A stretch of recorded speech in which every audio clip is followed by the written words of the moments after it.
Hello everyone, मेरा नाम राघवेंद्र सिंह है और बच्चों इस सेशन में मैं आपको पढ़ाने वाला हूं क्लास 10 का चैप्टर 8 जिसका नाम है हाउ डू ऑर्गेनिज्म रिप्रोड्यूस। इस चैप्टर में बच्चों 3 टॉपिक हैं जो हमको पढ़ना है। जैसा कि आप यहां देख पा रहे हो, पहला टॉपिक जो हम पढ़ेंगे वो होगा modes of reproduction used by single organism, यानी कि एसेक्सुअल रिप्रोडक्शन के बारे में। ठीक है, नेक्स्ट यानी सेकंड टॉपिक होगा sexual reproduction in flowering plants, और फिर थर्ड और लास्ट टॉपिक होगा रिप्रोडक्शन इन ह्यूमन बींग्स, जिसमें हम मेल फीमेल रिप्रोडक्टिव सिस्टम के बारे में पढ़ेंगे और रिप्रोडक्टिव हेल्थ के बारे में पढ़ेंगे, है ना। तो इस चैप्टर में 3 टॉपिक पढ़ना है और इस सेशन में हम शुरू करेंगे पहले टॉपिक से, किस तरीके से सिंगल ऑर्गेनिज्म रिप्रोडक्शन करते हैं। सिंगल ऑर्गेनिज्म कहने का मतलब ऐसे ऑर्गेनिज्म जिसमें मेल और फीमेल जेंडर डिसाइड नहीं रहता। ठीक है, उसमें हम मेल और फीमेल को डिसाइड नहीं कर पाते, है ना। ऐसे बहुत से ऑर्गेनिज्म हैं जिसमें मेल और फीमेल को डिसाइड करना बहुत कठिन है, जैसे कि एमोइबा में मेल फीमेल नहीं होता। लेकिन अगर इंसानों की बात करें तो मेल फीमेल जेंडर अलग अलग होते हैं कि नहीं। तो ऐसे ऑर्गेनिज्म जिसमें जेंडर डिसाइड नहीं होता उन्हें हम सिंगल ऑर्गेनिज्म कहते हैं, और इनमें किस तरीके से रिप्रोडक्शन होता है वही हमको मेथड देखना है। ठीक है, तो चलिए शुरू करें, चलो आगे चलते हैं बच्चों। लेकिन सबसे पहले हमको यह देखना है, शुरुआत करेंगे कि क्यों ऑर्गेनिज्म रिप्रोड्यूस करते हैं, रिप्रोडक्शन क्यों देखने को मिलता है। रिप्रोडक्शन तो एक बहुत ही बेसिक पहचान है किसकी, लिविंग ऑर्गेनिज्म की। तो लिविंग ऑर्गेनिज्म यानी कि जीवों में रिप्रोडक्शन क्यों देखने को मिलता है। अगर रिप्रोडक्शन नहीं हुआ तो क्या हम मर जाएंगे, हम मरेंगे तो है नहीं, है ना। अगर मुझे जिंदा रहना है उसके लिए रिप्रोडक्शन तो नेसेसरी नहीं। लेकिन अगर रिप्रोडक्शन इसी तरह हर लिविंग ऑर्गेनिज्म बंद कर दे तो क्या दिक्कत आएगी, कुछ सोचिए समझिए। तो बच्चों सबसे पहले दिमाग में एक ही चीज आती है कि अगर रिप्रोडक्शन नहीं करेंगे तो हमारी पॉपुलेशन कैसे बढ़ेगी, और पॉपुलेशन नहीं बढ़ेगी तो हम क्या होंगे, क्या हम एग्जिस्ट कर पाएंगे? जी नहीं, हम विलुप्त यानी एक्सटिंक्ट हो जाएंगे। जैसे डायनासोर एक्सटिंक्ट हो गए, है ना। वो एक्सटिंक्ट क्यों हुए, इसका कारण कुछ और था, लेकिन एक्सटिंक्ट हुए कि नहीं, विलुप्त हो गए। अब धरती पर डायनासोर पाए जाते हैं? जी नहीं।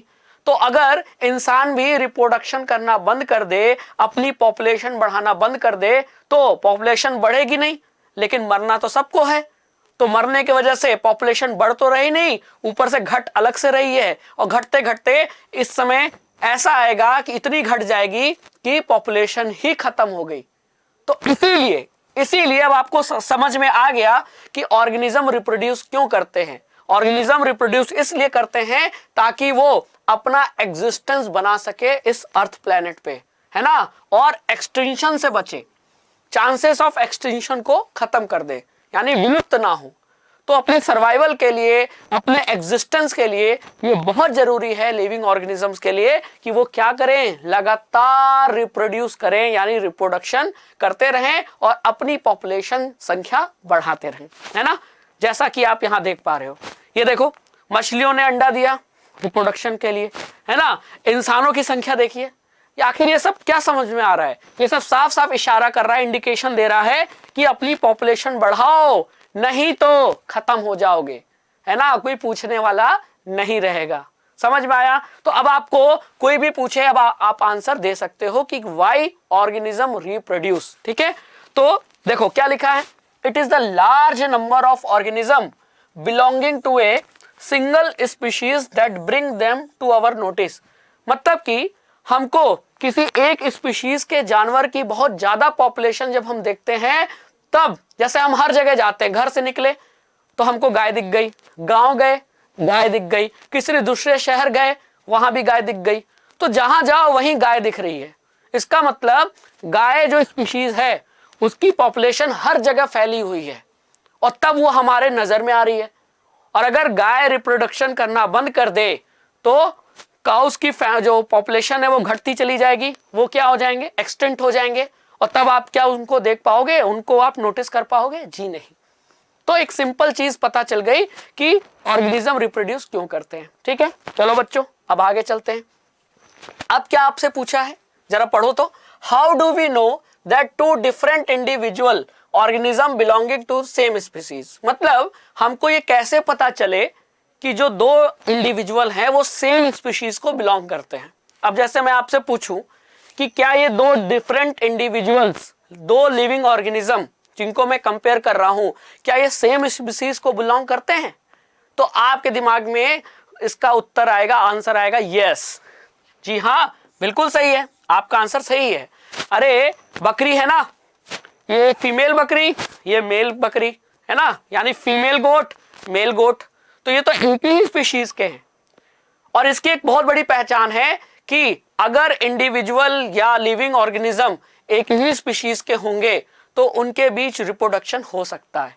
तो क्या मैं आपसे पूछूं कि ये मेल गोट और फीमेल गोट आपस में रिप्रोडक्शन कर सकते हैं, आपस में सेक्सुअल इंटरकोर्स कर सकते हैं? जी हाँ, तो इसका मतलब ये सेम स्पीसीज को बिलोंग करते हैं, ठीक है, they belong to same species. तो मैं यहां लिख देता हूं कि they belong to same species.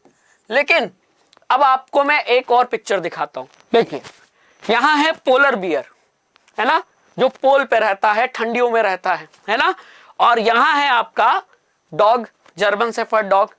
अब मैं आपसे पूछूं कि क्या ये दोनों एनिमल एक ही स्पीशीज के हैं, तो आपका जवाब होगा नो।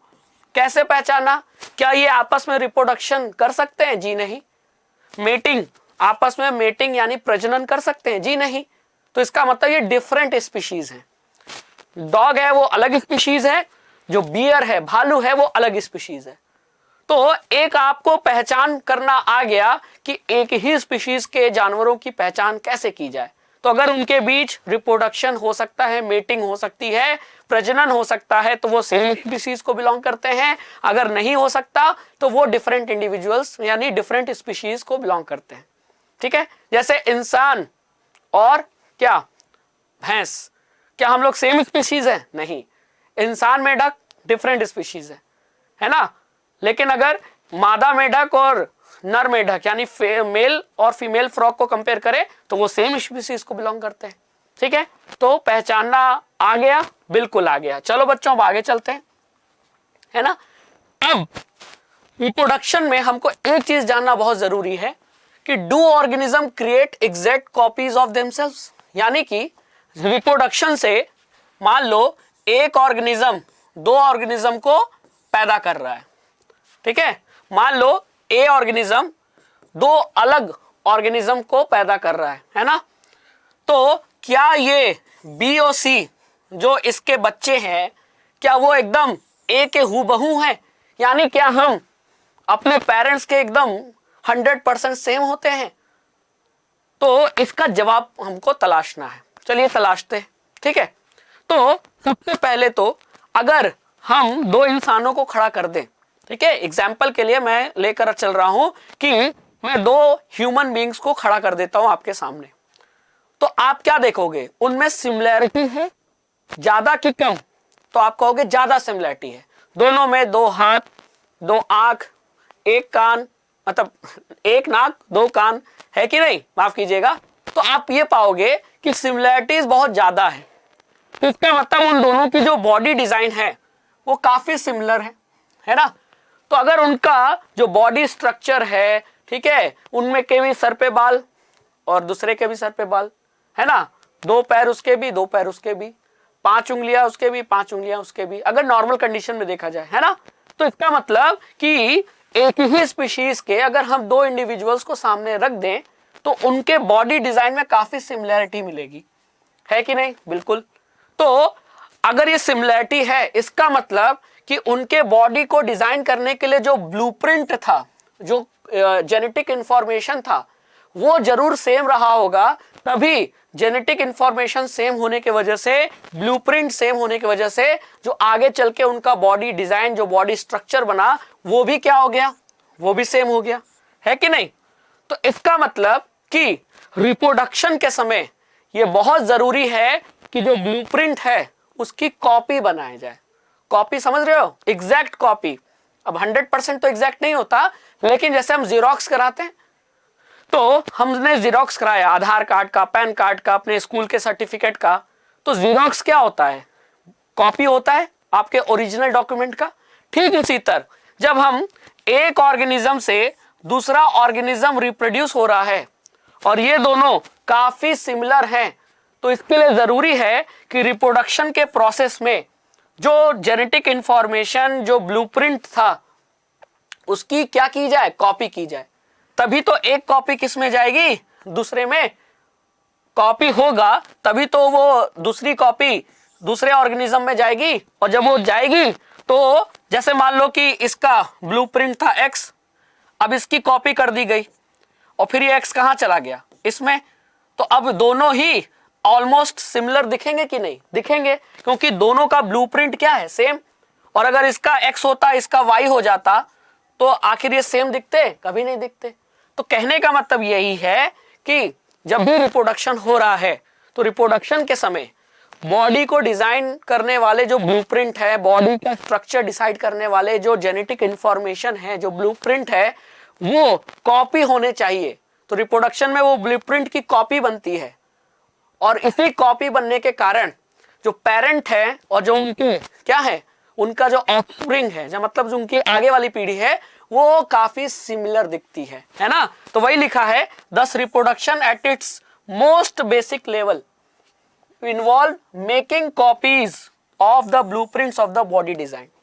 ठीक है, अब वो ब्लूप्रिंट को कहते क्या है, आइए देखते हैं। ये तो समझ में आ गया कि कॉपी तैयार होती है, जैसे आपको यहां दिख रहा है ना, 1 से 2 कॉपी बनी कि नहीं, जेरोक्स कर दिया हमने ब्लूप्रिंट का। तो वो ब्लूप्रिंट है क्या, वो कौन सी चीज है जिसका हम रिप्रोडक्शन के प्रोसेस में कॉपी हो रहा है और कॉपी होने के बाद वो दूसरे ऑर्गेनिज्म में जा रहा है वो कॉपी, और इसी वजह से पेरेंट और उसके ऑफस्प्रिंग लगभग सिमिलर दिखाई दे रहे हैं, है ना, और दोनों सेम स्पीसीज के भी हैं।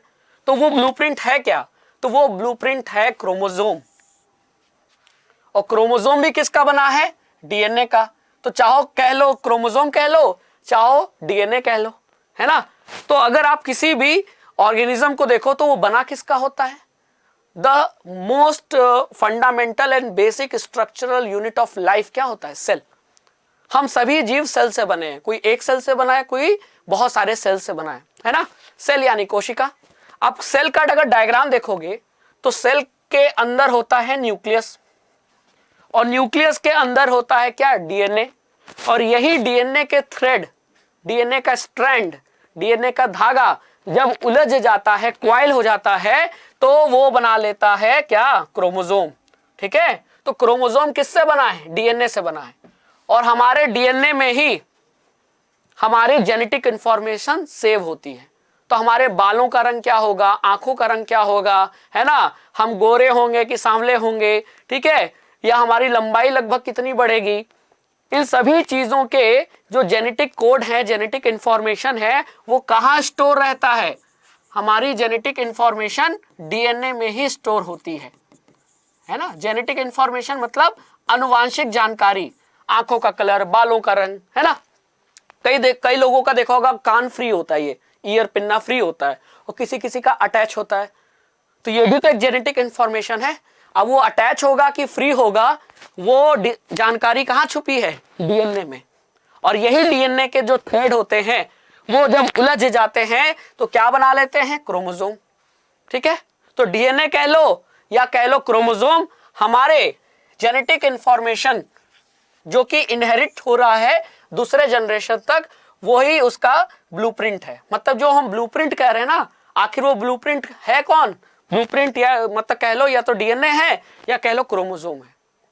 तो हमारा जो डीएनए या क्रोमोसोम कह लो, इसी की तो कॉपी बनेगी, और ये कॉपी दूसरे ऑर्गेनिज्म या दूसरे इंडिविजुअल में ट्रांसफर होगी, तो दूसरा इंडिविजुअल पेरेंट के जैसा सिमिलर दिखेगा कि नहीं। तो इसका मतलब कुल मिला के आपको समझ में आ गया कि जो डीएनए है, यह डीएनए ही ब्लूप्रिंट है जिसकी कॉपी बनती है रिप्रोडक्शन प्रोसेस में। समझ में आया। तो रिप्रोडक्शन प्रोसेस में डीएनए की ही कॉपी बनाई जा रही है, ठीक है, क्योंकि यही जेनेटिक इंफॉर्मेशन स्टोर करता है। तो ये जेनेटिक इंफॉर्मेशन अगर हम चाहते हैं कि अगली जनरेशन तक इनहेरिट हो, तो फिर डीएनए का कॉपी तो बनाना पड़ेगा, है कि नहीं। तो वही लिखा है, अब DNA in the cell nucleus is the information source for making protein. मतलब कि डीएनए से कैसे हमारे आंखों का रंग, बालों का रंग, ये जेनेटिक जो हेरिडिटरी जो कैरेक्टर्स होते हैं वो डिसाइड होते हैं। तो देखो होता क्या है, डीएनए की जब कॉपी बनती है, कॉपी बनने के बाद उन डीएनए का ट्रांसलेशन होता है और उस डीएनए से क्या बनता है, प्रोटीन। एक प्रोटीन नहीं, बहुत सारे प्रोटीन बनते हैं अलग अलग टाइप के, और ये प्रोटीन ही हमारे कैरेक्टर्स को डिसाइड करते हैं। कौन से कैरेक्टर, जैसे आंखों का रंग एक कैरेक्टर है, तो ये किससे डिसाइड होगा, प्रोटीन से। और उस प्रोटीन को बनाया किसने होगा, किसी डीएनए ने। तो डीएनए आगे चल के प्रोटीन बनाते हैं और वो प्रोटीन डिसाइड करते हैं कि हमारे आंखों का रंग, बालों का रंग क्या होगा, हमारा ईयर पिन्ना अटैच होगा कि फ्री होगा। तो हमारे जितने भी अनुवांशिक लक्षण हैं, हेरिडिटरी कैरेक्टर्स हैं, वो डिसाइड कौन करता है, डीएनए। लेकिन डीएनए डायरेक्ट डिसाइड नहीं करते, डीएनए बनाते हैं प्रोटीन और प्रोटीन आगे चल के उस कैरेक्टर्स को डिसाइड करते हैं। ठीक है, तो जिसके शरीर में ऐसा प्रोटीन बना होगा जो कि आगे चल के डिसाइड करे कि आंखों का रंग काला होगा, तो फिर उस इंडिविजुअल में आंख का रंग काला मिलेगा, है ना। अगर किसी में दूसरा प्रोटीन बना तो वो आगे चल के उसके आंखों का रंग नीला कर देगा, किसी में ब्राउन कर देगा। तो आंखों का रंग हमारे इंडिविजुअल्स, ह्यूमंस में अलग अलग होता है। क्यों? क्योंकि अलग सबके शरीर में अलग अलग प्रोटीन बना। और अलग अलग प्रोटीन क्यों बना? क्योंकि उनके शरीर में अलग अलग डीएनए पाया गया, है ना। समझ में आया?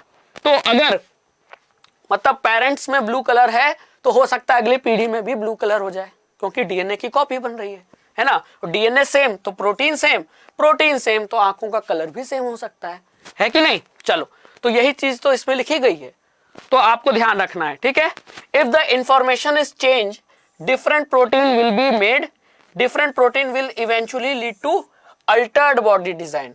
जैसा कि मैंने बोला, प्रोटीन बदल जाएगा तो उससे जुड़ी हुई इंफॉर्मेशन भी बदल जाएगा, और ब्लूप्रिंट बदल गया, इंफॉर्मेशन बदल गया, तो जाहिर सी बात है जो क्या कहते हैं कैरेक्टर्स हैं, जो कि बॉडी स्ट्रक्चर है, वो भी थोड़ा चेंज हो जाएगा, है कि नहीं। ठीक है, अब आगे चला जाए। चलिए, तो इसका मतलब कि a basic event in reproduction और cell division is the creation of a DNA copy. तो रिप्रोडक्शन कह लो या सेल डिवीजन कह लो, उसका एक बेसिक काम ये है कि जो डीएनए है उसकी कॉपी बनाओ, और फिर ये कॉपी आगे चल के प्रोटीन बनाएगा, और प्रोटीन आगे चल के कैरेक्टर्स को डिसाइड करेगा कि हमारा कैरेक्टर, आंखों का रंग, बालों का रंग क्या होगा। ठीक है, तो ये तो समझ में आ गया। अब देखो, केवल डीएनए की कॉपी बनाने से काम नहीं चलेगा, क्योंकि सेल में केवल डीएनए होता है क्या? नहीं, सेल में बहुत सारे सेल ऑर्गेनेल्स भी होते हैं। माइटोकॉन्ड्रिया भी होता है, गोल्जी अपरेटस भी होता है, एंडोप्लाज्मिक रेटिकुलम भी होता है, वैक्यूल भी होता है, राइबोसोम भी होता है ना। तो डीएनए के साथ साथ जो साथ में अलग और जो सेलुलर अपरेटस हैं, उनकी कॉपी भी करना जरूरी है। जी हाँ, डीएनए की कॉपी तो बनती है, साथ साथ डीएनए के साथ साथ जो सेलुलर अपरेटस हैं, सेलुलर अपरेटस मतलब सेल को जिंदा रखने में जो सेल ऑर्गेनल्स मदद करते हैं, जैसे माइटोकॉन्ड्रिया, लाइसोसोम, है ना, endoplasmic reticulum, Golgi apparatus, nucleus, वो भी जरूरी है, तो उनकी भी कॉपी बनती है ना। तो वही लिखा है, डीएनए कॉपिंग इज एक्कम्पनीड, एक्कम्पनीड मतलब डीएनए के साथ साथ सेलुलर अपरेटस की भी कॉपी बनती है ना। And then DNA copy separate each with its own cellular apparatus, effectively a cell divides to give rise to two cells। मतलब डीएनए और सेलुलर अपरेटस की जब कॉपी बन जाती है तो देखो फिर ये डीएनए क्या हो जाता है, अलग अलग इंडिविजुअल्स में क्या होता है, पहुंच जाता है, और इस तरीके से सेल डिवाइड हो जाता है। तो देखो यहां ये है पेरेंट सेल, पेरेंट सेल, इसमें डीएनए था, एक ब्लैक रंग का, एक वॉयलेट रंग का। तो पहले देखो डीएनए की क्या बनी, कॉपी। यहां दिख रहा है ना, कॉपी बनी कि नहीं। तो देखो यहां दो है, लेकिन यहां 1 2 3 4, 2 ब्लैक रंग के और 2 वॉयलेट रंग के, है ना। तो डीएनए की कॉपी बनी, और साथ साथ सेलुलर अपरेटस की भी कॉपी बनी, और फिर 2 कॉपी बनी। अब एक कॉपी यहां चली जाएगी, एक कॉपी यहां चली जाएगी, तो देखो चली गई। अब देखो पेरेंट में भी ब्लैक था, और डॉटर में मतलब डॉटर सेल्स में भी ब्लैक है कि नहीं। तो डॉटर सेल भी ब्लैक है कि नहीं, तो इसका मतलब फिर पेरेंट सेल और डॉटर सेल में सिमिलरिटीज होगी। उसी तरह ये भी डॉटर सेल है, तो 1 से 2 डॉटर सेल बने, और दोनों में ब्लैक डीएनए पाया जा रहा है, ठीक है, जो ये दिखा रहा है कि देखो पेरेंट में भी ब्लैक था, यहां भी ब्लैक था, तो दोनों में सिमिलरिटी होगी। लेकिन साथ साथ ये भी देखो कि यहां जो वॉयलेट था वो वॉयलेट भी आ गया, है ना। तो देखो ब्लैक भी आया और वॉयलेट भी आया। तो जरा इसको देखो और इसको देखो, दोनों में एक ब्लैक एक वॉयलेट था पेरेंट में, और डॉटर सेल में भी एक ब्लैक एक वॉयलेट। तो इसका मतलब डीएनए की कॉपी हुई रिप्रोडक्शन प्रोसेस में, और एक सेल से दो सेल बने तो रिप्रोडक्शन कहलाएगा ये प्रोसेस। और इस प्रोसेस में डीएनए की क्या हुई, कॉपी हुई, और डीएनए की कॉपी से फिर रिप्रोडक्शन का प्रोसेस कंप्लीट हो गया, है ना। लेकिन हमको ये बात ध्यान रखना है कि ये जो डीएनए की कॉपी हो रही है, रिप्रोडक्शन हो रहा है, इसमें सिमिलैरिटी तो प्रोड्यूस होती है, लेकिन 100% सिमिलैरिटी नहीं होती। यानी रिप्रोडक्शन के बाद अगर कोई नया ऑर्गेनिज्म रिप्रोड्यूस हो रहा है तो वो 100% आइडेंटिकल नहीं होगा। सेम हो सकता है, सिमिलर कह सकते हैं, अपने पेरेंट के सिमिलर है, ठीक है, लेकिन वो 100% सेम नहीं होगा। उनमें कुछ ना कुछ वेरिएशन यानी डिफरेंस होगा। जी हाँ, जैसे कि मान लो कि एक फादर और उसके सन को सामने खड़ा कर दिया जाए, तो फादर और सन खड़े हैं, तो आप देखकर बताओगे अरे काफी सिमिलर दिख रहे हैं, दिखेंगे ही, है ना। लेकिन क्या 100% सेम होंगे? जी नहीं, 100% सिमिलरिटी हो ही नहीं सकती। तो रिप्रोडक्शन प्रोसेस में सिमिलरिटी मान लेते हैं 90% है, लेकिन 10% तो हो सकता है ना कि डिफरेंस हो, वेरिएशन हो। तो यही डिफरेंस वेरिएशन कहलाता है। जैसे धरती पर, प्लैनेट पे जितने भी ह्यूमंस हैं, सब में केवल 1 से लेकर 2% का ही फर्क है उनके डीएनए में। मतलब हम लगभग 98% हमारा डीएनए सेम है। सो सिर्फ 2% के फर्क के कारण देखो कितना हम लोग, हर इंसान दूसरे इंसान से अलग दिख रहा है, केवल 2% के फर्क के कारण। यानी हम सिमिलर भी हैं और थोड़ा बहुत अलग भी हैं। और ये जो डिफरेंस है हमारे हेरिडिटरी कैरेक्टर्स में, यही डिफरेंस क्या कहलाता है, वेरिएशन कहलाता है ना। तो जरा देखो, वेरिएशन का, डिफरेंस का जीता जाता उदाहरण मैं आपके सामने दिखा रहा हूं। टाइगर, ये येलो रंग का है, ये व्हाइट रंग का है। तो आखिर दोनों तो टाइगर हैं, सिमिलरिटी है, लेकिन थोड़ा बहुत डिफरेंस है, जैसे कि कलर का डिफरेंस। तो ये कलर का डिफरेंस हेरिडिटरी है ना, है कि नहीं। फिर उसी तरह इंडियन एलिफेंट का शेप देखो और ये अफ्रीकन एलिफेंट का, ठीक है। इंडियन एलिफेंट का शेप ऐसा होता है और अफ्रीकन एलिफेंट का शेप ऐसा होता है, ठीक है। साइज में भी अंतर है, अफ्रीकन एलिफेंट ज्यादा बड़ी होती है साइज में। तो आखिर ये क्या है, ये सब वेरिएशन ही तो है। वेरिएशन अब समझ में आया कि रिप्रोडक्शन के प्रोसेस में जो पेरेंट से जो अगला जो जनरेशन उत्पन्न हो रही है, प्रोड्यूस हो रही है, उसमें थोड़ा बहुत जेनेटिक इंफॉर्मेशन अलग होते हैं, डिफरेंट होते हैं। और यही चीज फिनोमिना क्या कहलाती है, वेरिएशन, ठीक है। मतलब इन दोनों में वेरिएशन है, इन दोनों में वेरिएशन है ना। और ये वेरिएशन बहुत काम की चीज है, ठीक है। इसी वेरिएशन के कारण देखो, बंदरों से किसकी प्रोडक्शन, मतलब बंदरों से कौन इवॉल्व हुआ है, इंसान। तो कहा जाता है ना कि इंसान के पूर्वज कौन है, इंसान के पूर्वज मंकी है, बंदर है। तो इसका मतलब कई हजारों सालों तक हमारे रिप्रोडक्शन प्रोसेस की वजह से थोड़ा बहुत वेरिएशन हमेशा होता रहा। तो वेरिएशन के कारण हमारा जो बॉडी डिजाइन है, स्ट्रक्चर है, वो बदलता गया और हम मंकी से क्या हो गए, हम इंसान बन गए। तो ये भी तो उदाहरण है, किसका एग्जाम्पल है, वेरिएशन का, है ना। तो वेरिएशन हमेशा कोई नई चीजें उत्पन्न करता रहता है, प्रोड्यूस करता रहता है, ठीक है। अब वेरिएशन फायदेमंद है कि नहीं, फायदेमंद हो भी सकता है और नहीं भी हो सकता है ना। जैसे कि मैं इसको दो केस दोनों बता रहा हूं कि फायदेमंद कब होता है और कब फायदेमंद नहीं होता है, ठीक है। तो देखो, इसको समझने के लिए पहले ये समझो निच क्या होता है। तो ऑर्गेनिज्म जिस एरिया में रहता है, जहां वो एबायोटिक फैक्टर जैसे कि वाटर है, सॉइल है, टेम्परेचर है, उससे लगातार इंटरेक्ट करता है, तो इंटरेक्शन को ही निच कहते हैं। मतलब ऑर्गेनिज्म जिस हैबिटेट में, जिस एरिया में रहता है, वहां क्या खाता है, क्या पीता है, कहां रहता है, इसी को क्या कहते हैं, निच कहते हैं, ठीक है। अब ये जो निच है, वहां बहुत सारी पॉपुलेशन पाई जाती है किसी ऑर्गेनिज्म की, ये बात तो आप भी जानते हो, है ना भाई। निच मतलब कि वो क्या खा रहा है, क्या पी रहा है, मतलब ऑर्गेनिज्म की हरकतें कहां, जहां वो रहते हैं। तो ऑर्गेनिज्म कहाँ रहते हैं, उस एरिया को उसका हैबिटेट कहा जाता है। जैसे मछलियों का हैबिटेट पानी है, ठीक है, एलिफेंट का हैबिटेट जमीन है, ठीक है, फॉरेस्ट है।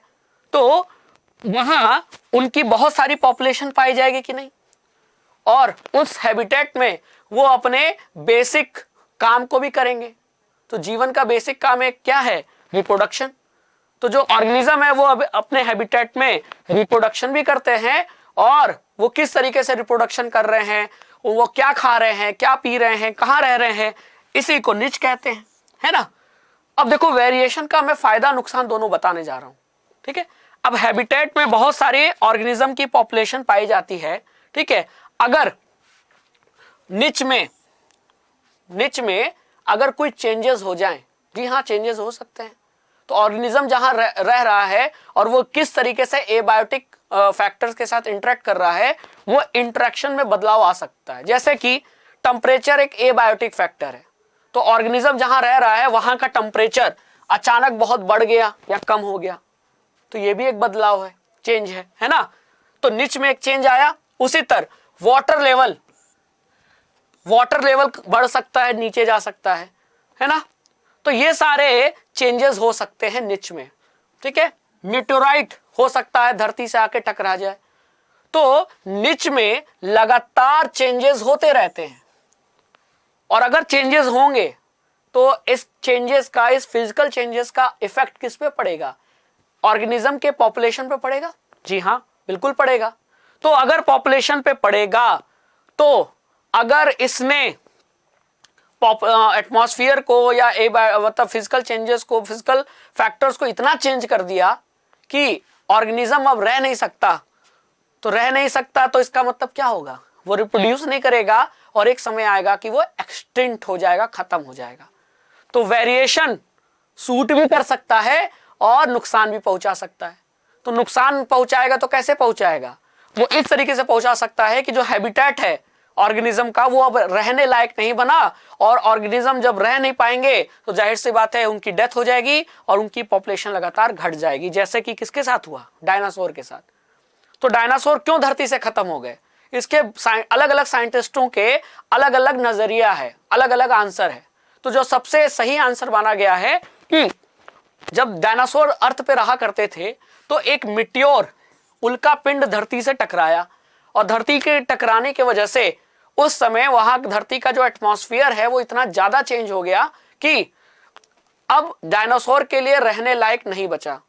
तो जब अर्थ हैबिटेट उनका रहने लायक नहीं बचा, तो उनकी क्या होने लगी, रिप्रोडक्शन रुक गया, और रिप्रोडक्शन रुक गया तो उनकी मौत होने लगी, और धीरे धीरे उनकी पॉपुलेशन घटते घटते वो एक्सटिंक्ट हो गए। तो इसका मतलब कि हमारे अगल बगल जो हमारा एटमॉस्फेयर है उसमें कुछ भी चेंज होगा, तो वेरिएशन के कारण, अगर हमें वेरिएशन ऐसा होता, डायनासोर में कुछ ऐसा होता, ठीक है, कुछ ऐसा बदलाव हो जाता उनके शरीर में कि जो बदलता हुआ एटमॉस्फेयर है वो उसको सूट कर जाता, तो डायनासोर एक्सटिंक्ट नहीं करते, है ना। लेकिन ऐसा नहीं हुआ। उसी तरह अब जैसे यहां बीटल्स है ना, ये आपने कीड़े को देखा होगा, बीटल्स कहा जाता है इनको। ये बीटल्स कई रंग के होते हैं। तो मान लो वेरिएशन के कारण, मैंने बताया है कि डीएनए की जब कॉपी बनती है तो 100% तो कॉपी होती नहीं, थोड़ा बहुत वेरिएशन भी प्रोड्यूस होता है।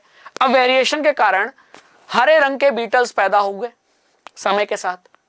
अब हरे पत्तियों में वो हरे रंग के बीटल्स क्या हो गए, छुप गए, और जो लाल और जो चटकदार रंग के जो बीटल्स हैं वो आसानी से हरे पत्तों में दिखाई दे रहे हैं। तो इनको खाने वाले जानवर हरे बीटल्स को तो छोड़ देंगे खाना। क्यों छोड़ देंगे, क्योंकि वो नजर ही नहीं आएंगे।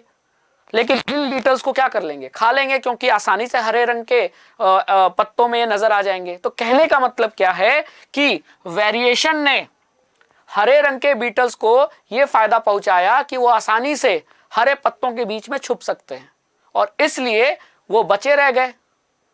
और जो दूसरे रंग के बीटल्स थे उनमें वो वेरिएशन डेवलप नहीं हो पाया, ठीक है, अलग टाइप का वेरिएशन डेवलप हुआ जो सूट नहीं किया, और इसको जानवर खाने लगे, और ये अलग अलग लाल, नारंगी, नीले रंग के बीटल्स समाप्त हो गए समय के साथ, और सिर्फ बच कौन गए, हरे रंग के बीटल्स। तो इसका मतलब वेरिएशन कुछ को तो सूट किया, ठीक है, हरे रंग के बीटल्स को सूट किया, और ये रंग बिरंगे बीटल्स को सूट नहीं किया, लाल, ठीक है, पीला, नीला, इन बीटल्स को सूट नहीं किया। तो वेरिएशन बहुत जरूरी है किसी भी स्पीशीज के सर्वाइवल के लिए, क्योंकि अगर हमें बदलाव नहीं होगा तो हम बदलते हुए एटमॉस्फेयर के साथ एडजस्ट नहीं कर पाएंगे, और नहीं कर पाएंगे तो हम विलुप्त हो जाएंगे। ठीक है, समझ में आया? चलिए, अब इतना हमने समझ लिया। तब अब हम आते हैं कि रिप्रोडक्शन क्यों जरूरी है, ये पढ़ लिया। अब रिप्रोडक्शन होता कैसे, ये पढ़ने जा रहे हैं। तो हम सबसे पहले उन ऑर्गेनिज्म में रिप्रोडक्शन पढ़ेंगे जो सिंगल है। सिंगल मतलब जहां मेल और फीमेल का डिस्टिंक्शन नहीं है ना, मेल फीमेल। और ये मैंने लिखकर क्या कर दिया, काट दिया। क्यों कट कर दिया? इसलिए कट किया कि ऐसे ऑर्गेनिज्म में आप आइडेंटिफाई नहीं कर सकते कि कौन मेल है कौन फीमेल, क्योंकि उसमें मेल फीमेल होता ही नहीं है, जेंडर डिवाइड होते ही नहीं है। तो ऐसे ऑर्गेनिज्म में जो मोड ऑफ रिप्रोडक्शन होता है वो फिर क्या कहलाता है, एसेक्सुअल। क्योंकि जब सेक्स ही नहीं है, मेल फीमेल सेक्स ही नहीं है, तो फिर सेक्सुअल रिप्रोडक्शन कहां से होगा? तो उस टाइप के रिप्रोडक्शन को क्या कहेंगे, एसेक्सुअल रिप्रोडक्शन। क्या? Asexual reproduction. तो ऐसे सिंगल ऑर्गेनिज्म में जो मोड ऑफ रिप्रोडक्शन देखने को मिलता है वो एसेक्सुअल रिप्रोडक्शन देखने को मिलता है। अब एसेक्सुअल रिप्रोडक्शन के कई तरीके हैं, और वो तरीके आपको, वो टाइप्स आपको यहां नजर आ रहे हैं, है ना। पहला है फिजन, दूसरा है फ्रेगमेंटेशन, तीसरा है रीजनरेशन, फोर्थ है बडिंग, फिफ्थ है वेजिटेटिव प्रोपोगेशन, और सिक्स्थ है स्पोर फॉर्मेशन। तो एक एक करके इसको पढ़ेंगे, ठीक है। तो सबसे पहले हम स्टार्ट करते हैं किससे, फिजन से, ठीक है।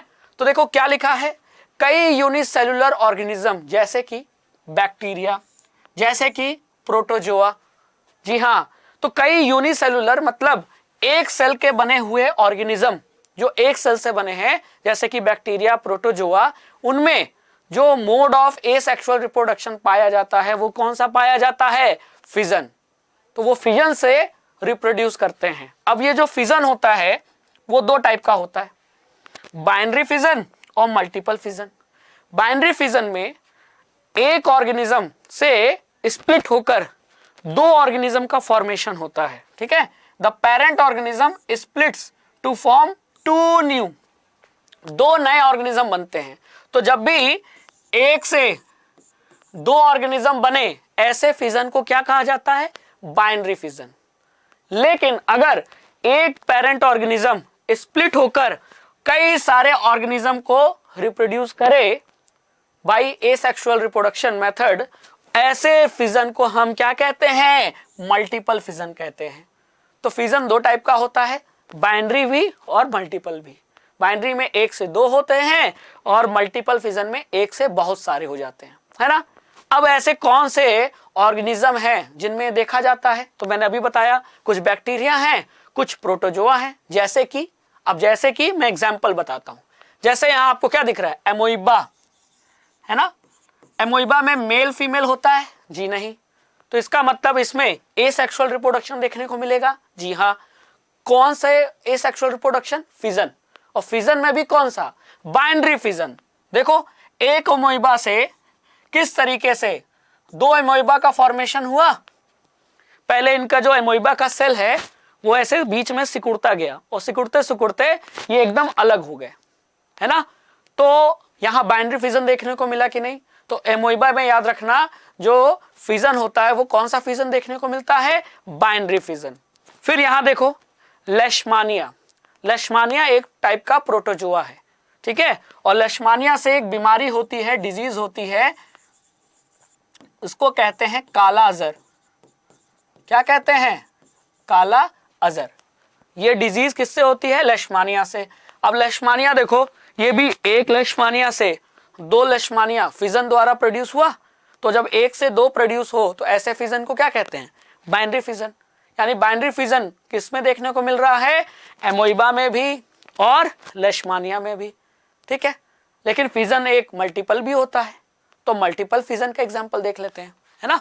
अब देखो प्लाज्मोडियम, प्लाज्मोडियम वही प्रोटोजोआ है जिससे हमको मलेरिया बीमारी होती है। जी हाँ, प्लाज्मोडियम वाइवेक्स, ऐसे बहुत सारे प्लाज्मोडियम है जिनसे हमको मलेरिया बीमारी होती है। मलेरिया मच्छर से नहीं होता, मच्छर तो सिर्फ वेक्टर है, वाहक है, होता किसका है, होता प्लाज्मोडियम से। अब देखो प्लाज्मोडियम एक से क्या दो बन रहे हैं? जी नहीं, बहुत सारे, 1 2 3 4 5 6 7, बहुत सारे। तो ऐसे फिजन को हम क्या कहेंगे? Multiple fission. तो प्लाज्मोडियम में हमको कौन सा फिजन देखने को मिलता है? मल्टीपल फिजन देखने को मिलता है। और एग्जाम के पॉइंट ऑफ व्यू से यही सब क्वेश्चन पूछे जाते हैं। मैच दो कॉलम आ जाता है, तो प्लाज्मोडियम को हमेशा किससे मैच करोगे? मल्टीपल फिजन से मैच करना। अमोइबा को किससे मैच करोगे? बाइनरी फिजन से मैच करना, है ना? समझ में आया? तो पहला हमने टाइप पढ़ लिया फिजन। अब आगे चलते हैं, अब आते हैं दूसरे टाइप पर, वो है फ्रेगमेंटेशन। ठीक है, क्या है? फ्रेगमेंटेशन। ठीक है, अब जरा फ्रेगमेंटेशन को ध्यान से देखो, क्या लिखा है? इन मल्टी सेलुलर ऑर्गेनिज्म, ऐसे मल्टी सेलुलर ऑर्गेनिज्म जिसमें कि जिनका बॉडी सिंपल स्ट्रक्चर से बना होता है ना? फिजन तो यूनिसेलुलर ऑर्गेनिज्म में देखने को मिल रहा था, लेकिन फ्रेगमेंटेशन कुछ मल्टी सेलुलर ऑर्गेनिज्म में देखने को मिलता है जिनका बॉडी जो है ऑर्गेनाइजेशन बहुत सिंपल होता है, मतलब बॉडी बहुत सिंपल ऑर्गेनाइजेशन में पाई जाती है। ठीक है, तो जैसे कि स्पाइरोगायरा, क्या? स्पाइरोगायरा।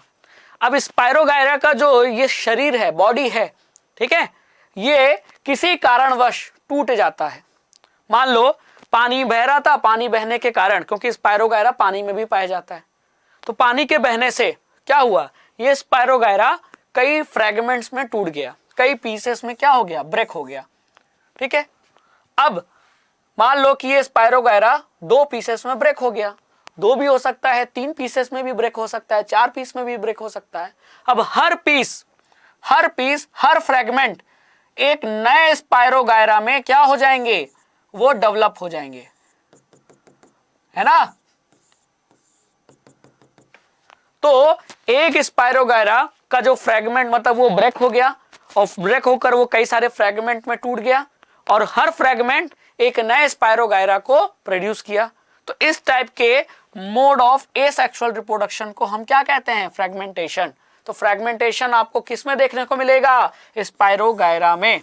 तो वही लिखा है कि spirogyra simply breaks up into smaller pieces upon maturation. तो मैच्योर होने पर ये कई पीसेस में, फ्रेगमेंट्स में टूट जाते हैं, और fragments grow into new individuals, यानी फिर वही फ्रेगमेंट्स नए स्पाइरोगायरा में डेवलप हो जाते हैं। तो ये भी एक एसेक्सुअल रिप्रोडक्शन का मेथड है, और इस मेथड को हम फ्रेगमेंटेशन कहते हैं। फ्रेगमेंट्स में टूटकर नए इंडिविजुअल्स बनाना फ्रेगमेंटेशन, और ये देखने को मिलेगा आपको कहाँ? स्पाइरोगायरा में। ठीक है, तो फिजन पढ़ लिया, फ्रेगमेंटेशन पढ़ लिया। अब आते हैं थर्ड टाइप पे, वो है रीजनरेशन। तो बच्चों रीजनरेशन नाम से ऐसा लग रहा है कि बॉडी में कोई पार्ट कट गया और फिर वो पार्ट वापस आ गया। जैसे मान लो कि मेरा हाथ कट गया, है ना, किसी वजह से, एक्सीडेंट की वजह से मेरा एक हाथ कट गया, तो मुझे कोई टेंशन नहीं। क्यों? क्योंकि मेरा दूसरा हाथ अचानक डेवलप हो गया, है ना। तो इसी को हम क्या कहेंगे? रीजनरेशन। लेकिन अब ये मेरे में तो कैपेसिटी है नहीं, लेकिन कुछ ऑर्गेनिज्म है जिनमें रीजनरेशन की कैपेसिटी होती है कि अगर उनका बॉडी पार्ट कट कर जाए या ब्रोक हो जाए किसी कारणवश, किसी एक्सीडेंट की वजह से, है ना, तो किसी भी रीजन के वजह से अगर उनका बॉडी पार्ट कट हो जाता है, ब्रेक हो जाता है, तो उनमें ये एबिलिटी है उनके शरीर में कि वो नए इंडिविजुअल्स को पैदा कर सकते हैं उस ब्रोकन पार्ट से।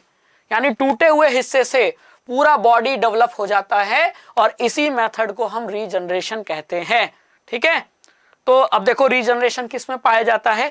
तो जैसे कि प्लेनेरिया, ठीक है, planaria can be cut into any number of pieces and each piece grows into complete organism. जैसे कि यहां देखो, हमने प्लेनेरिया को 3 पार्ट में कट कर दिया, 1 2 3, और समय के साथ हर पार्ट नए प्लेनेरिया में डेवलप हो गया। तो इसी कैपेसिटी को, इसी मेथड को हम क्या कह रहे हैं? रीजनरेशन कह रहे हैं ना, कि बॉडी के एक पार्ट से पूरा बॉडी बन जाए, मतलब वापस से रीजनरेट हो जाए, तो फिर इस मेथड को क्या कहेंगे? रीजनरेशन। तो ये किस में देखने को मिला? ये प्लेनेरिया में देखने को मिला। किसमें? प्लेनेरिया में। समझ में आया? चलिए, तो अब आपको समझ में आ गया होगा कि रीजनरेशन क्या होता है। तो ये एबिलिटी आई कहां से? तो जरूर प्लेनेरिया के शरीर में कुछ स्पेशलाइज्ड सेल्स होंगे जो कि बॉडी पार्ट कटने पर एक्टिव हो जाते हैं और वो सेल्स कई सारे सेल्स बनाते हैं और वो ग्रुप ऑफ सेल्स बनकर फिर उनसे टिश्यू बनता है और टिश्यू से फिर पूरा नया इंडिविजुअल ऑर्गेनिज्म बन जाता है। तो ये सारा खेल स्पेशलाइज्ड सेल्स का है जिसमें कैपेसिटी होती है रीजनरेशन की। ठीक है, ऐसे बहुत से जीव आपने देखे होंगे, सुने होंगे जिनमें रीजनरेशन पाया जाता है। जैसे छिपकली, घरों में पूंछ कट जाती है तो नई पूंछ आ जाती है। जैसे कि स्टारफिश का अगर एक आर्म आप काट दो तो वो फिर से डेवलप हो जाता है, रीजनरेट हो जाता है। लेकिन क्या गोट में, क्या इंसानों में रीजनरेशन की कैपेसिटी है? नहीं। तो रीजनरेशन और रिप्रोडक्शन में अंतर होता है। अगर छिपकली की पूंछ कट गई लिजार्ड की और नई पूंछ आ गई, ये क्या है? ये रीजनरेशन है। लेकिन छिपकली ने अंडे दिए, उससे नई छिपकली पैदा हुई, ये रिप्रोडक्शन है। तो समझ में आया? तो कंफ्यूज मत होना रीजनरेशन और रिप्रोडक्शन में। तो ये रीजनरेशन किस में देखने को मिला? प्लेनेरिया में। ठीक है, चलो आगे चलते हैं। अब आता है बडिंग, और बडिंग देखने को मिलता है आपको किस ऑर्गेनिज्म में? हाइड्रा में। ठीक है, तो ऑर्गेनिज्म जैसे कि hydra use regenerative cells for reproduction in the process of budding. यानी कि हाइड्रा जैसे कुछ जीवों में क्या होते हैं? रीजनरेटिव सेल्स होते हैं।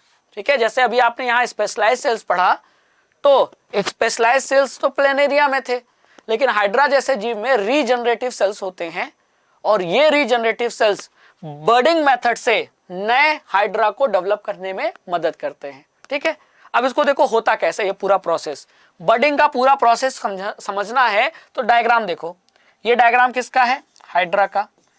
अब इस हाइड्रा के शरीर में यहां आपको एक आउटग्रोथ, एक ट्यूमर जैसा नहीं निकला है ना? तो ये आउटग्रोथ है, इसी को कहते हैं क्या? बड। क्या कहते हैं? बड। ठीक है, तो हाइड्रा के शरीर में एक समय ऐसा आता है कि इसके हाइड्रा के शरीर में, बॉडी में बड डेवलप करता है। तो bud develops as an outgrowth due to repeated cell division. यानी कि ये जो रीजनरेटिव सेल्स है ना, इनमें लगातार सेल डिवीजन होता है और सेल डिवीजन के वजह से क्या फॉर्मेशन होता है? ये आउटग्रोथ का फॉर्मेशन होता है, जिसे हम क्या कहते हैं? बड। अब समय के साथ लगातार सेल डिवीजन होता रहता है और ये बड का साइज क्या होता है? बढ़ता जाता है। देखो यहां देखो, अब यहां देखो, तो लगातार साइज बढ़ रहा है और बढ़ते बढ़ते जब ये बड फुल हाइड्रा के रूप में डेवलप हो जाता है, जब ये पूरी तरीके से हाइड्रा बन जाता है, तो फिर ये पेरेंट हाइड्रा के शरीर से डिटैच हो जाता है, टूट जाता है और टूटने के बाद अलग हो जाता है और इस तरीके से 1 से 2 हाइड्रा बन गए। इसी प्रोसेस को क्या बोला जा रहा है? इसी मेथड ऑफ एसेक्सुअल रिप्रोडक्शन को बडिंग कहा जाता है, जो देखने को मिला किसमें? हाइड्रा में। तो वही लिखा है, these birds develop into tiny individuals and when fully mature detach from the parent. तो ये पेरेंट हाइड्रा है, तो डेवलप होने पर ये डिटैच हो जाता है और नए हाइड्रा में, यानी नए इंडिपेंडेंट इंडिविजुअल में डेवलप हो जाता है। ठीक है, तो बड की मदद से फॉर्मेशन हुआ है नए हाइड्रा का, इसीलिए इस प्रोसेस को बडिंग कह रहे हैं। ठीक है, चलिए, तो बडिंग भी देख लिया। अब आ जाते हैं नेक्स्ट टाइप में, वो है वेजिटेटिव प्रोपोगेशन।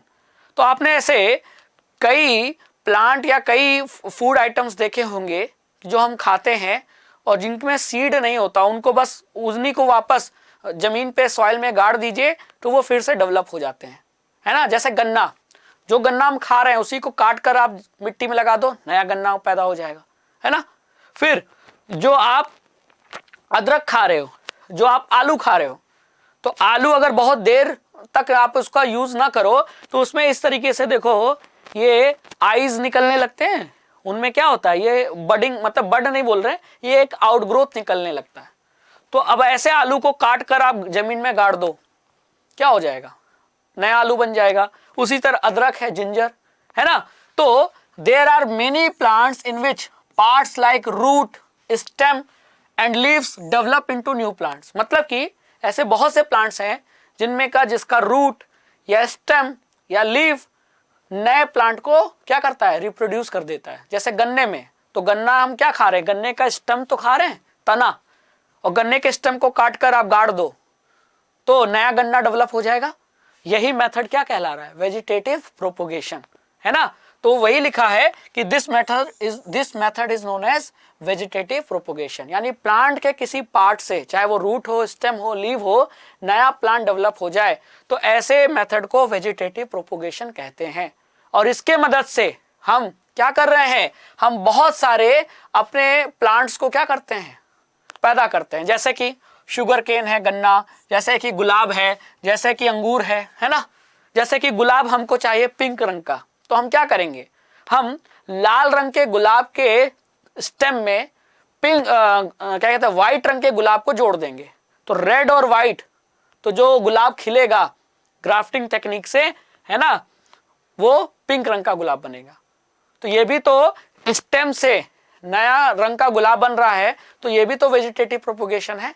और वेजिटेटिव प्रोपोगेशन के कई फायदे होते हैं। पहला कि plant raised by vegetative propagation can bear flowers and fruits earlier than those produce from seeds, यानी सीड, बीज से जो प्लांट उत्पन्न करते हैं उससे कम समय में वेजिटेटिव प्रोपोगेशन के मेथड से डेवलप हुए प्लांट, फ्लावर आ जाते हैं उनमें, और उनमें क्या आ जाता है? फ्रूट्स भी आ जाता है।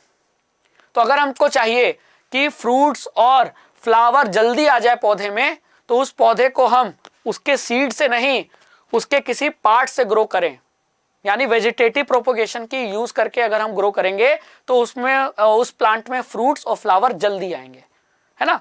जैसे अमरूद है, अमरूद खाया, उसका बीज गाड़ दिया तो अमरूद का नया पेड़ पैदा होगा, लेकिन उसमें समय ज्यादा लगेगा।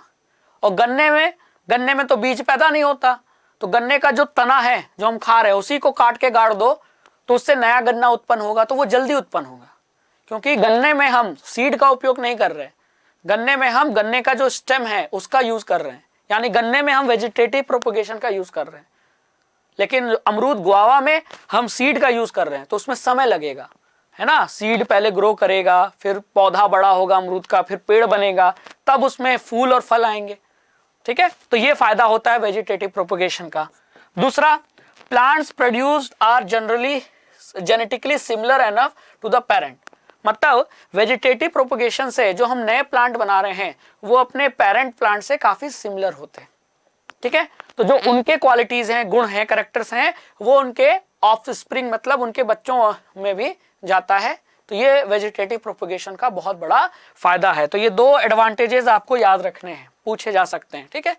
चलिए, अब इसी तरह ब्रायोफिलम की प्लांट में आपको क्या दिख रहा है? ये आपके लीफ मार्जिन में यहाँ बर्ड्स दिख रहे हैं, ये देखो, ये क्या है? बर्ड्स ही तो हैं, ये देखो।